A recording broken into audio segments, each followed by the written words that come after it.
बंगाल में आज था शक्ति प्रदर्शन का दिन। मुख्यमंत्री ममता बनर्जी का दिन था आज। ममता बनर्जी पश्चिम बंगाल के बोलपुर में थी और वहीं से उन्होंने अमित शाह को जवाब दिया। इस जवाब को देने के लिए उन्होंने पद यात्रा को हथियार बनाया। दरअसल आपको याद दिला देते हैं कि 20 दिसंबर को गृह मंत्री अमित शाह ने बोलपुर में ही रोड शो किया था। आज ममता बनर्जी ने उसी जगह पर पद यात्रा निकाली। ममता की पदयात्रा में भारी भीड़ थी। ऐसे में सवाल ये, क्या ममता ने आज गृह मंत्री अमित शाह के रोड शो में आई भीड़ का जवाब दे दिया है?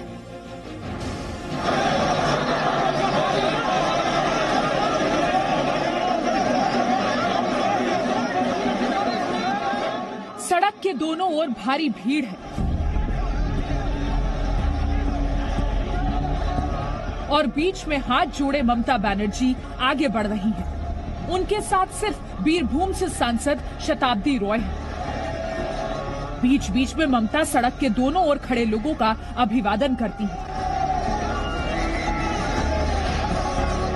ये वो तस्वीर है जिसके जरिए ममता बनर्जी आज से 9 दिन पहले 20 दिसंबर को बोलपुर में हुए अमित शाह के रोड शो का जवाब दे रही हैं।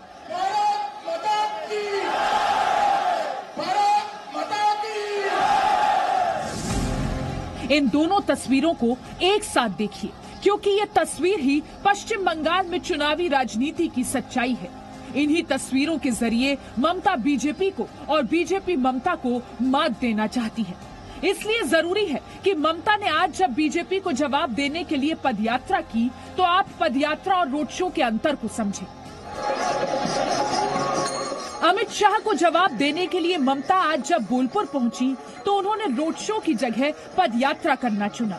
पदयात्रा में ममता भीड़ का हिस्सा दिख रही थी, जबकि अमित शाह अपने रोड शो में एक बड़े से ट्रक में सवार थे। उनके साथ कई लोग ट्रक पर थे। ममता शांत थी, जबकि अमित शाह बीच बीच में जय श्री राम के नारे लगा रहे थे। जय श्री राम, जय श्री राम, जय जय श्री राम।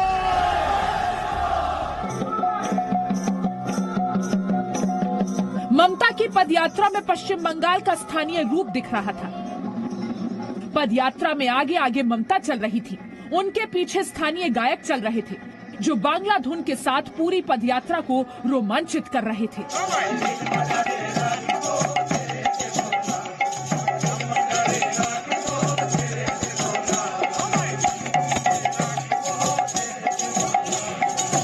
जबकि अमित शाह के रोड शो में स्थानीय गायक तो दिखे, लेकिन संख्या बेहद सीमित थी। एक बात जो ममता की पदयात्रा में बहुत ध्यान से देखने वाली थी, वो थी रविंद्रनाथ टैगोर की तस्वीर। ममता की पदयात्रा में हर थोड़ी दूर में रविंद्रनाथ टैगोर की तस्वीर थी। सड़क के दोनों ओर खंबे पर रविंद्रनाथ टैगोर की तस्वीर लगी थी, जबकि अमित शाह के रोड शो में भगवा तस्वीरें ज्यादा थी, चाहे वो गुब्बारे का रंग हो या फिर झंडे का रंग। यहाँ बीजेपी ही बीजेपी दिख रही थी, जबकि टीएमसी ने ममता को रविंद्रनाथ टैगोर से जोड़ने की कोशिश की। ममता बनर्जी कुल 3.4 किलोमीटर की पदयात्रा पर निकली, जबकि अमित शाह का रोड शो सिर्फ 950 मीटर का था। शाह के रोड शो में हिंदुत्व का रंग साफ दिख रहा था। शाह ने हनुमान मंदिर में पूजा करने के बाद रोड शो की शुरुआत की थी, जबकि ममता ने बोलपुर में अपनी पदयात्रा के दौरान किसी मंदिर में पूजा अर्चना नहीं की, बल्कि पदयात्रा खत्म करने के बाद जामुनी में रविंद्रनाथ टैगोर को पुष्प अर्पित किए। दोनों नेताओं के रोड शो का अंतर देख लिया आपने, लेकिन ये अंतर ममता के मंच पर पहुंचने के बाद और बड़ा हो गया, जब ममता ने बीजेपी पर बाहरी होने का आरोप लगाकर खूब हमले किए, जबकि अमित शाह ने अपने रोड शो में बाहरी के मुद्दे की हवा निकालने की कोशिश की थी। रविंद्रनाथ ठाकुर যেদিন গানটা গেয়েছিলেন, আমার সোনার বাংলা আমি তোমায় ভালোবাসি, সেদিন রবীন্দ্রনাথ ঠাকুর সোনার বাংলা রচনা করে গিয়েছিলেন এবং বাংলাদেশের জাতীয় সঙ্গীত আজকে আমার সোনার বাংলা আমি তোমায় ভালোবাসি। ममता दीदी जब कांग्रेस में थी और इंदिरा जी यहाँ आती थी तो क्या कहती थी? वो बंगाल की अंदरूनी राजनीति में आंतरिक दखल थी क्या? जब वो कांग्रेस में थी और प्रणव दा आते थे या नरसिम्हा राव आते थे तो वो क्या कहती थी? लेकिन ममता इतने पर ही नहीं रुकी। उन्होंने बीजेपी पर बंगाली संस्कृति को नष्ट करने का आरोप भी लगाया। যারা আমাদের ধর্মটাকে ভুলিয়ে দিচ্ছে, হিন্দু ধর্ম তারা জানে না। হিন্দু ধর্ম জানতে গেলে বিবেকানন্দকে ছবিতে মালা দিলে হবে না, তাকে অন্তর দিয়ে জানতে হবে, রামকৃষ্ণকে জানতে হবে। It is not that easy. Bangla ইলেকশনের জন্য আসছে, আগে তো পাত্তা ছিল না। कुल मिलाकर आज बोलपुर में ममता की पदयात्रा अमित शाह के रोड शो का राजनीतिक जवाब था, जिसमें ममता बनर्जी ने बंगाली अस्मिता, स्थानीय संस्कृति और विभाजनकारी राजनीति की बात कहकर बीजेपी को घेरने की कोशिश की। अब देखना ये है कि बीजेपी ममता के इन आरोपों को कैसे काउंटर करती है। एकदम एक बात कहा जा सकती है कि अमित शाह जी की रैली पर जितने लोगों की समागम हुई थी उससे भी ज्यादा ममता बनर्जी की रैली में समागम हुई, ऐसा ही पब्लिक का कहना है। और बोलपुर शहर में जो रैली हुई थी वहां पर एक कहा जा सकता है कि बोलपुर पूरा शहर एकदम से स्टॉप हो गया था, कोई काम नहीं कर रहा था, रोड बंद हो गया था। इसका मतलब ममता बनर्जी की सभा पलटा से बीजेपी की सभा को प्रेशर बढ़ा रहा है और लोगों का ज्यादा ममता बनर्जी की सभा में भी भीड़ जमा है, ऐसा ही कहना है। और इसीलिए हम बार बार आपसे ये कह रहे हैं कि ममता दीदी का शक्ति प्रदर्शन था और एक बार फिर से सुर्खियों में कोई था तो वो बाउल सिंगर था। थोड़ा सा आपको पीछे लेकर जाएंगे। 20 दिसंबर को बोलपुर में अमित शाह ने एक बाउल गायक के घर खाना खाया था, वो तस्वीरें भी आपको याद होंगी। आज फिर से वही बाउल गायक ममता की रैली में मंच पर ममता बनर्जी के ठीक बगल में दिखा। अब सवाल ये उठता है कि अमित शाह के साथ लंच करने वाले बाउल गायक क्या ममता बनर्जी के लिए वीआईपी बन चुके हैं?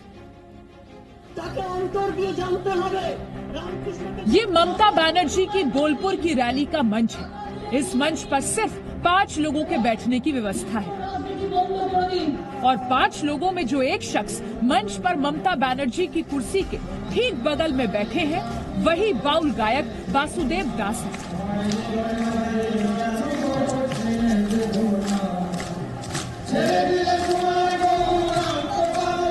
जो अब से कुछ दिन पहले 20 दिसंबर को अपने घर के बरामदे में गृह मंत्री अमित शाह को लंच करा रहे थे और साथ में खुद भी बैठे थे।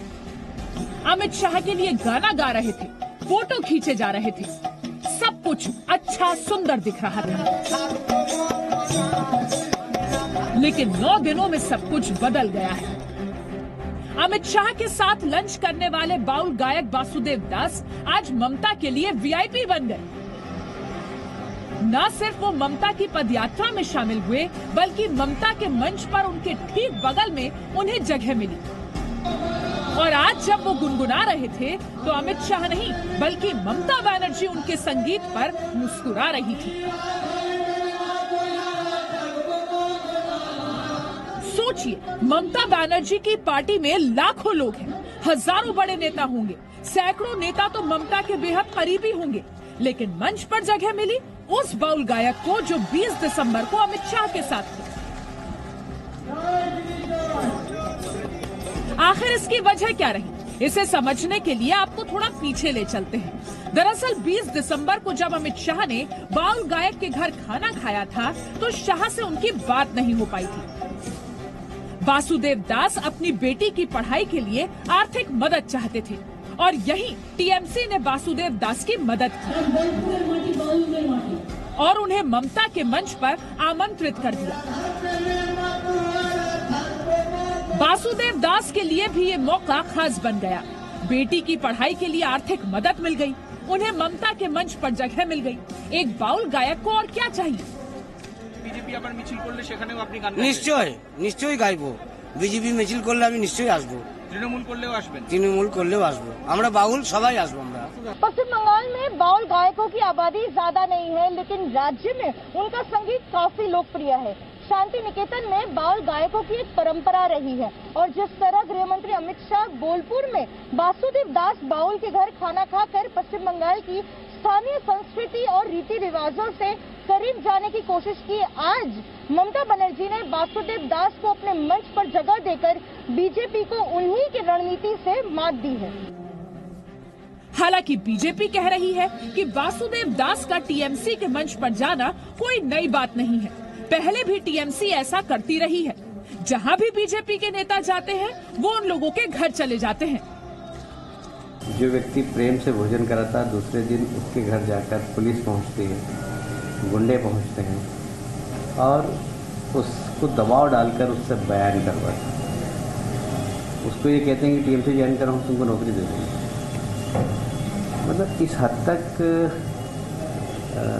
गिरकर राजनीति करना, ये सारे बंगाल प्रदेश की जनता देख रही है।